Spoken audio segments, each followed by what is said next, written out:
সালাম আলাইকুম। বৈশাখী টিভি সন্ধ্যা সংবাদে সবাইকে স্বাগতম জানাচ্ছি। আমি আশিদুল চৌধুরী। শুরুতেই জানিয়ে দিচ্ছি সংবাদের শিরোনাম। নয়াদিল্লিতে বৃহস্পতিবার শুরু হচ্ছে বাংলাদেশ ভারতের যৌথ নদী কমিশনের বৈঠক। তিস্তার পানি বন্টনের চুক্তির আশা। চীন সফরে গেলেন প্রধানমন্ত্রী। কাল বেজিংয়ে হাসিনা জিয়া হওয়া বৈঠক। যুদ্ধ অপরাধীদের বিচার করাই এখন সরকারের প্রধান রাজনৈতিক লক্ষ্য বললেন এলজিআরডি মন্ত্রী সৈয়দ আশরাফ। দুদিনেও সুরাহা হয়নি নৌযান শ্রমিক ধর্মঘটে। সারা দেশে নৌ যোগাযোগ ব্যবস্থা অচল, দুর্ভোগে হাজার হাজার যাত্রী। এবং সরকারি বেসরকারি উদ্যোগে রাজধানীতে উড়াল পথ নির্মাণে জুনের মধ্যেই চুক্তি সইয়ের কথা জানালেন অর্থমন্ত্রী।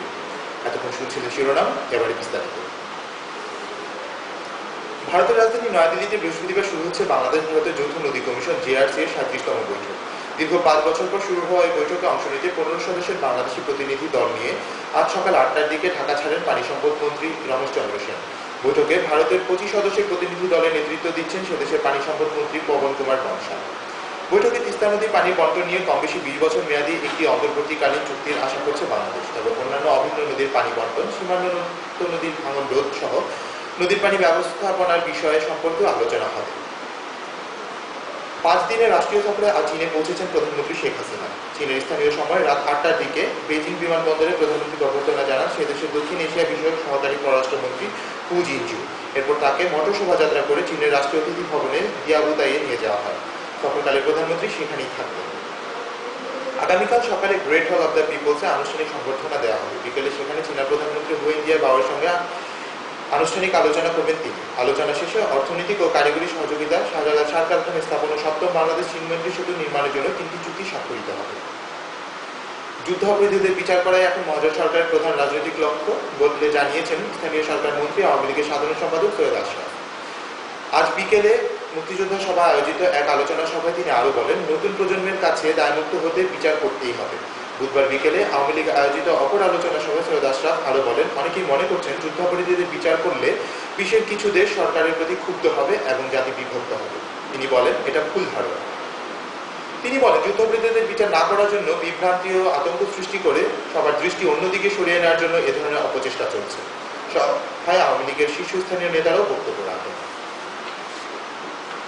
নৌযান শ্রমিকদের ধর্মঘটে সারা দেশে নৌযোগাযোগ ব্যবস্থা অচল হয়ে পড়েছে। দুর্ভোগে পড়েছেন দক্ষিণাঞ্চলের বিভিন্ন নৌ রোডের হাজার হাজার যাত্রী। ঢাকা সহ বিভিন্ন নৌ টার্মিনালে আটকা পড়েছে বিভিন্ন পণ্য সামগ্রী।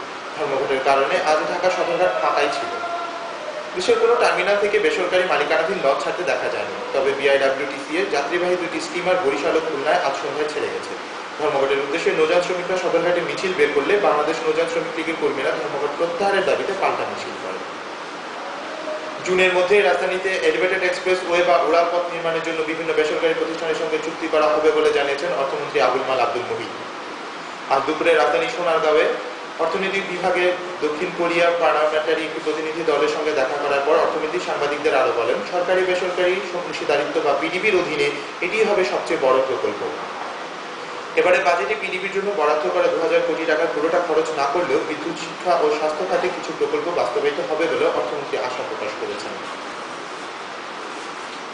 ক্ষুদ্র ঋণের জন্য সুদের হার নির্দিষ্ট করে দিতে ক্ষুদ্র ঋণ নিয়ন্ত্রণ কর্তৃপক্ষের আহ্বান জানিয়েছেন ব্যাংক ব্যবস্থাপনা পরিচালক ডক্টর মোহাম্মদ ইউনূস। আজ সকালে রাজধানী সোনারগাঁও হোটেলে 3 দিনের ক্ষুদ্র ঋণ সংক্রান্ত আন্তর্জাতিক সম্মেলনের সমাপনী অনুষ্ঠানে তিনি বলেন, সুদের নিয়ে আলোচনা অস্বচ্ছতা একটি জরুরি বিষয় হয়ে পড়েছে। এ সময় ব্র্যাকের চেয়ারম্যান স্যার ফজলে হাসান আবেদ বলেন, ক্ষুদ্র ঋণদাতা সংস্থার কার্যক্রম নিবিড়ভাবে তদারকি করা দরকার। খেলা খবর ক্রিকেট।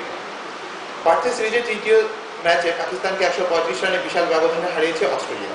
অজিদের ছুড়ে দেওয়া 278 রানে ব্যাট করতে নেমে 42 ওভারে মাত্র 142 রানে অল আউট হয়ে যায় পাকিস্তান। নাথান কোরিচ একাই নিয়েছেন 5টি উইকেট। এর মধ্যে 3টি ম্যাচ জিতে সিরিজ নিশ্চিত করেছে অস্ট্রেলিয়া। ধন্যবাদ সবাইকে। রাত 9টার পরবর্তী সংবাদ দেখার আমন্ত্রণ জানিয়ে সন্ধ্যা সংবাদ এখানেই শেষ করছি।